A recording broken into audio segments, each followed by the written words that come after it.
Hi, Rich Sheffrin here, and what I want to talk to you about today is how to get out of a slump. You know, when we're talking about like you had momentum, and then all of a sudden something happened. Maybe you went on a trip, maybe you had a week off, maybe, something emotional happened, but whatever the thing that occurred, you're now having a hard time getting back into that state of momentum where everything is easier for you.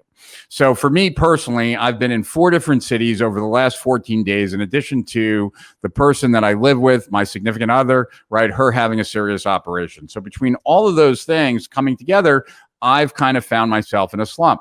So now I've been back here in Delray Beach the last 3 days. And what have I done? Well, the first thing I tried to do was shock my system by overworking out in a day. So a lot of times what I find is that if I normally do about an hour on the elliptical every day, but sometimes I'll do 2 hours, 3 hours, even 4 hours, and just like trying to shock my system, right? I find that when I do that evening, it's a lot easier to fall asleep. I sleep deeper. I sleep better. I wake up the next morning. I feel better. Well, I tried that on the day I got back, still didn't make the difference that I needed. So on to phase 2, which is reestablish my morning routine. I wake up at 6.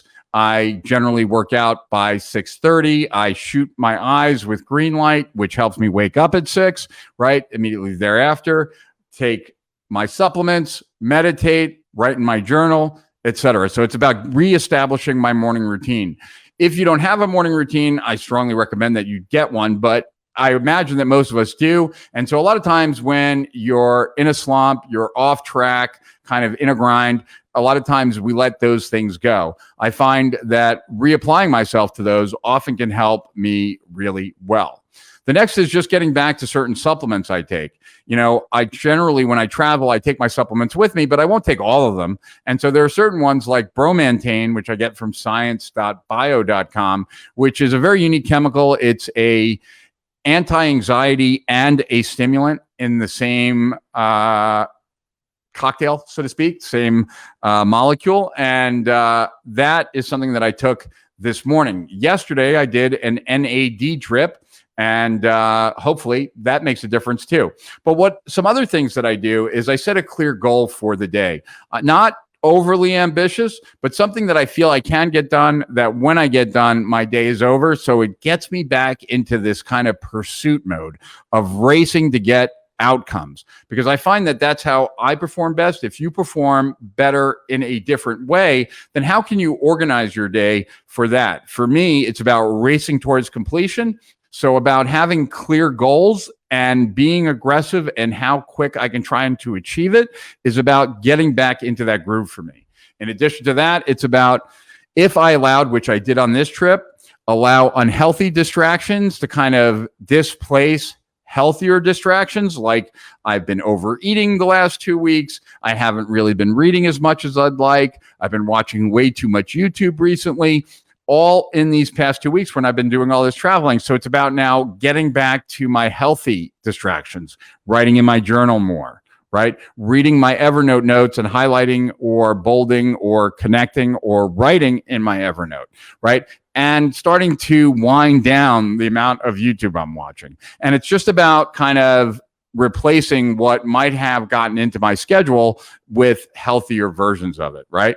Another thing is to think about, is there any particular project that, if I were a short project, easy project, something I'm excited about that could get my kind of engine started, right? Another thing is to deal with whatever emotions that have come up for you based on being in a slump. For me, I felt guilty about not getting certain work done and ashamed that I didn't do the work, right? So this guilt and shame, and it's about understanding that, look, I'm not always going to be at my best. And because I'm not always going to be at my best, I got to give myself some slack.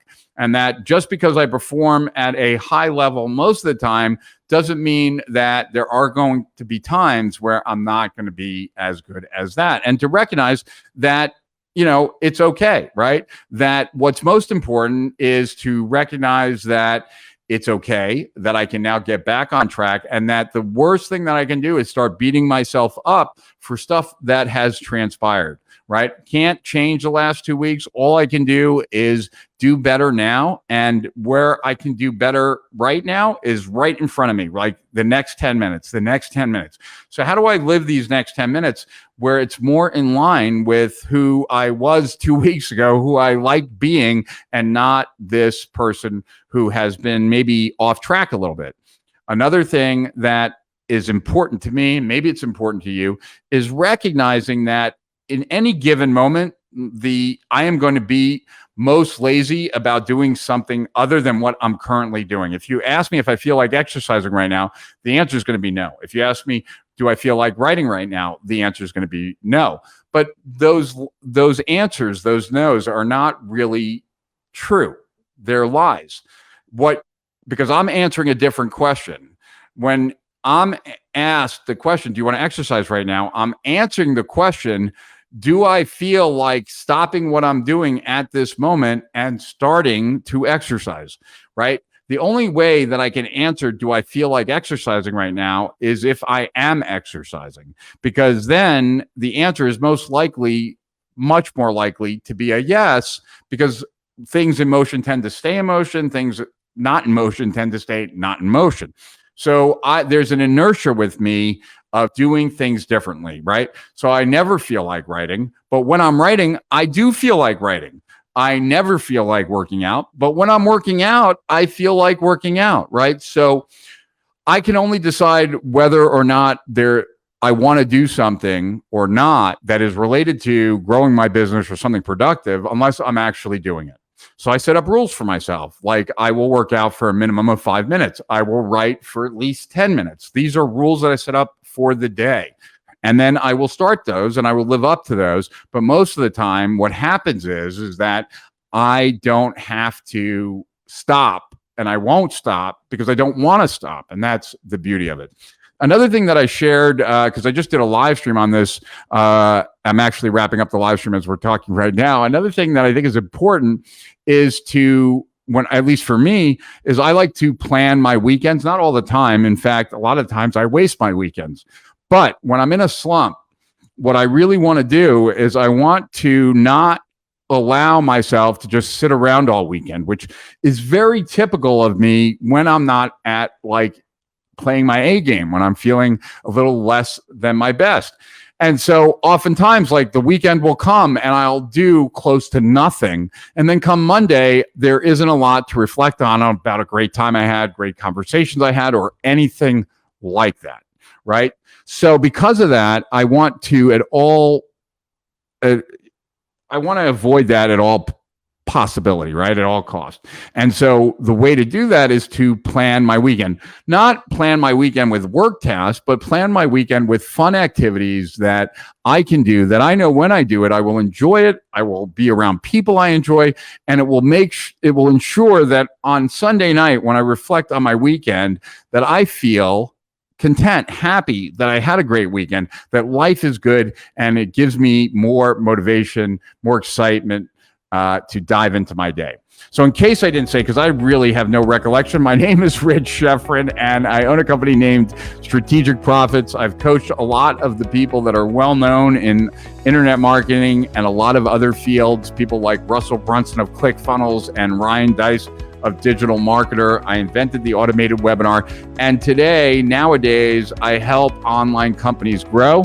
I was the first online business coach, as surprising as that might sound, now that there are hundreds of thousands, I guess, of business coaches. But yep, I was the first, wrote a report called the Internet Business Manifesto that went viral 15 years ago, back in 2006, in June of 2006.